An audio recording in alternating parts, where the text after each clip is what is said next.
Hi you guys, welcome back to my channel. I decided that today's video was going to be a laundry chat. So I'm gonna chit chat with you guys while I fold my laundry, just about some things that's been on my mind. Of course, what's on my mind is probably the exact same thing that's on your mind, but I thought I'm getting a lot of questions about what the atmosphere is like in the ER. Are we seeing any cases? How are the nurses handling it? My general thoughts and feelings on it, and all of that good stuff. So today I thought that I would share a little bit about what is going on in the ER, number one, how I'm feeling and thinking, and kind of what I'm doing and where we stand as a family going through this pandemic. So I have changed my mind about the way I feel about this several times. So in the very beginning, I felt very like maybe the media was blowing this out of proportion, and I wasn't overly concerned about it, and I kind of just blew it off. I feel like nurses tend to do that sometimes. We can get a little jaded and feel like, you know, things can be a little overdone sometimes. And I think that's with anybody. We know how the media is. We know that they overdo stuff and blow things up.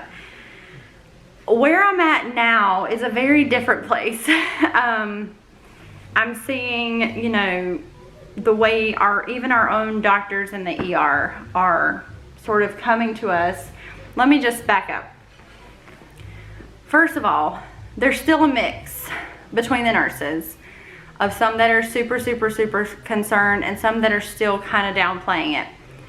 I think overall, we all have a healthy fear of this virus. We're taking lots of extra precautions, lots and lots of hand washing, hand sanitizing. But the scary part is this past week, we ran out of masks. We had, well, I shouldn't say we ran out of masks. We ran out of the ones that we normally use. And we had like 2 boxes of surgical masks.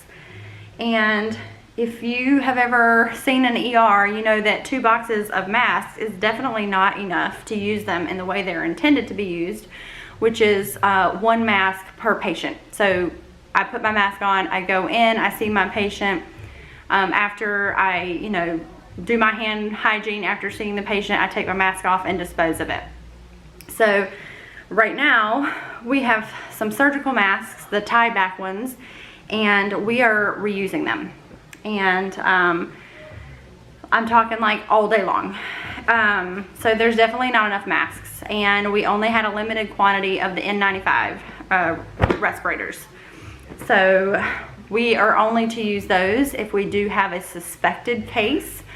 And the last time I worked, we did have a suspected case. We have no idea if this person actually had the virus, but it was highly suspicious. Tested flu negative, a very young person, super high fever, respiratory distress.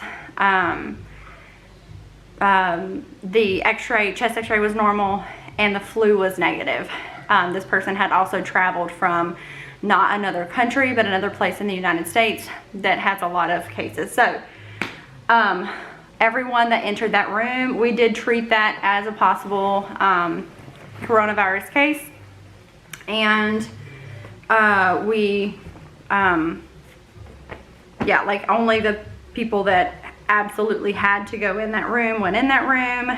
And of course, when we did, it was gowned up, face mask, eye shield, gloves, and then there's like a whole process that you have to do before you can even start taking off your protective equipment. You know, you have like very strict regimen about the order in which we do things.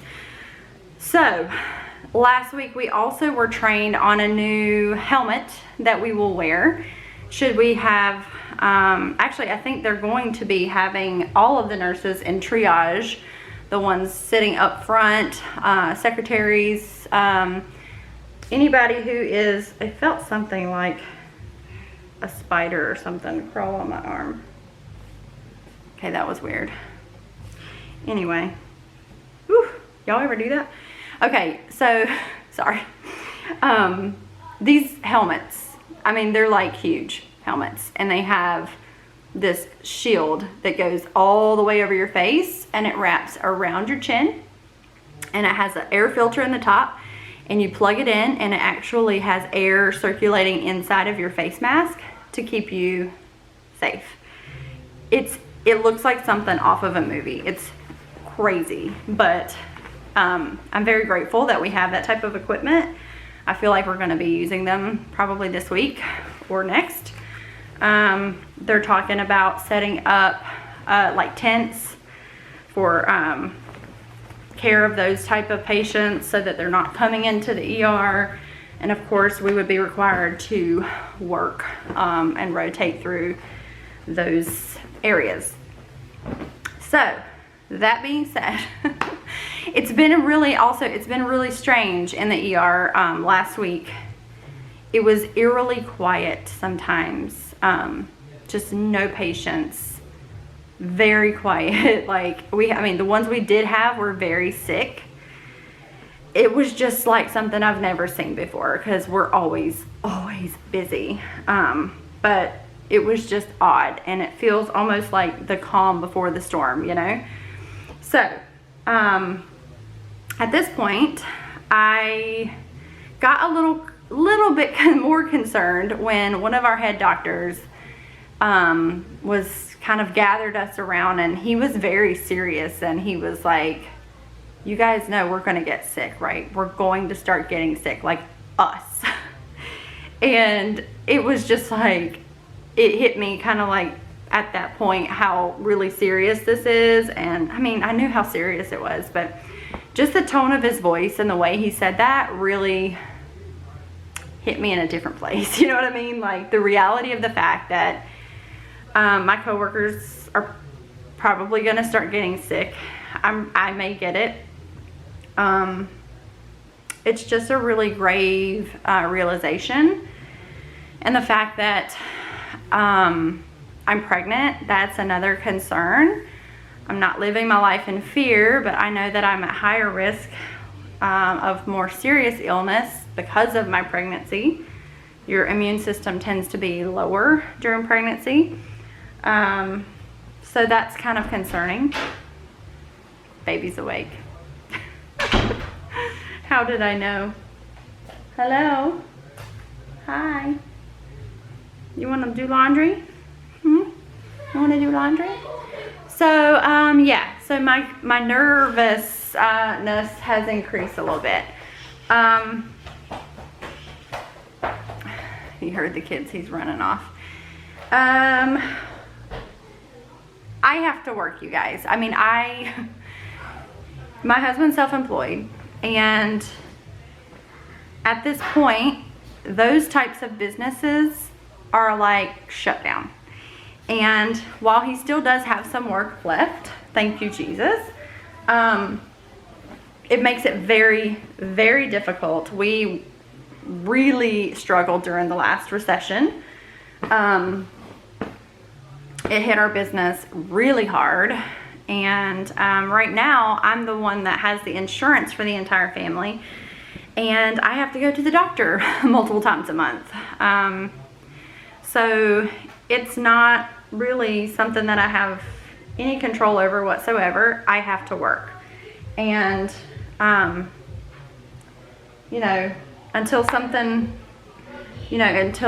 happens, I don't know what, but, otherwise, that's just the way it is. And so I have to just be as careful as I can be, and I have to just be as smart as I can be at work and protect myself. And then when I come home from work, I am taking everything off in the garage, and I am washing and sanitizing my shoes and clothes in there so as not to bring anything in to the house.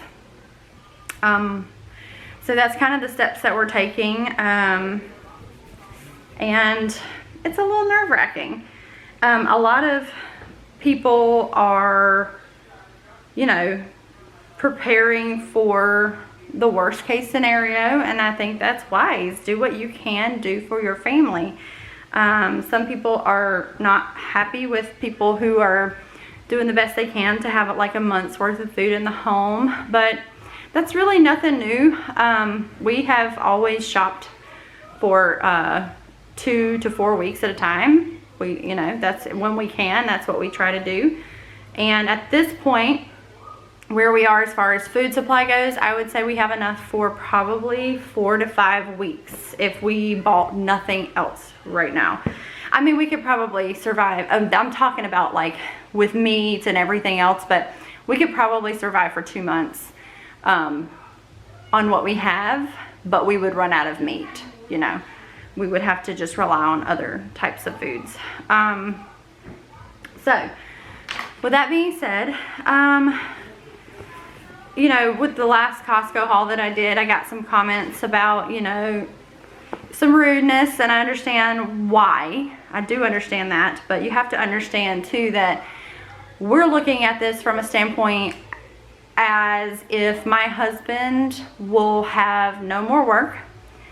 This is like we're preparing for worst case scenario. If his work completely stops and has no income, if I am still able to work and it's just my money coming in, I can handle the bills. But as far as food goes, we need to stock up now while we have the funds to do so. So in case that we do lose our job or any extra, income, we can live and survive. So everybody has a different set of circumstances. Everybody has a different lifestyle. Everybody has a different job. Everybody has different circumstances. You cannot understand someone else's financial stability based on their job. It's not the same as yours. And so with that being said, just remember to be kind to one another during this time. I think we're all under a lot of stress, and we're all just trying to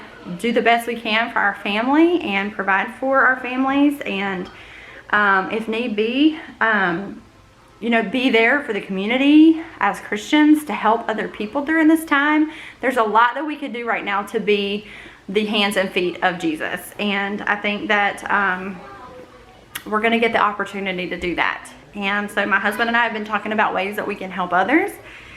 We've been talking about maybe like group homes and other like underprivileged children that may need meals or basic clothing and supplies and things like that, and how we could help in that area. So I'm just saying that to say that, like, at this point, yes, we're trying to take care of ourselves, but we're also really thinking about who else at this point is going to need help in our community and further out. How can we be of service? One of my friends on Instagram, she contacted me today and offered to send me some surgical masks. And y'all, that alone in and of itself is like the biggest blessing ever. And that is what I'm talking about whenever, there's a need and people see that need and they reach out to meet that need. That's just, that really is like what it's all about. And so that I'm just like really touched about that and the generosity and just thinking of others, which sometimes we don't see a lot of. Apart from that, we are trying to hunker down. We are not trying to go into stores. If we do have to go into a store, it's either me or Jimmy, or both of us, and we leave the kids home, and then we're like extremely careful as far as the hand hygiene and distance from others. But we're not bringing our kids into any public places right now. We're being very, very cautious as far as that goes.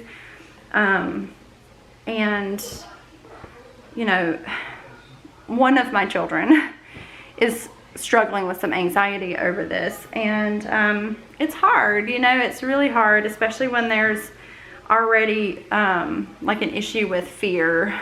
Some people just struggle with fear more than others, and so I'm just trying to encourage my kids that the Lord, we have put our lives in His hands, and we can do nothing but trust Him and do the best that we can. with the knowledge and wisdom that he's given us. And then, you know, we leave the rest to God. He has numbered our days already. So we're just going to do the best that we can. And in the meantime, you know, really hone in and focus in on getting in the Word and remembering His promises. So I think I'm going to stop the video here. Thank you guys for hanging out and chatting with me. I think that's probably all that I had to say. I'll try to keep you guys posted as to, you know, if there's any info or whatever. It's very tricky business because I can't divulge any kind of private information, obviously. But, you know, I can kind of give you an idea of what it's like in the ER and kind of what the morale is, the feeling is, what we're doing, and kind of, you know, I mean, we're all in this together.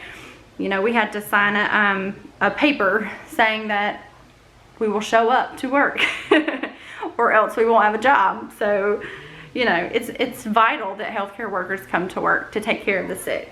And that's what I will continue to do. So, all right, you guys, I'm going to finish this laundry and I will see you again very soon. If you are new here, welcome. Please hit the like and subscribe button and leave a comment down below so we can get to know each other better. Take care. See you again soon.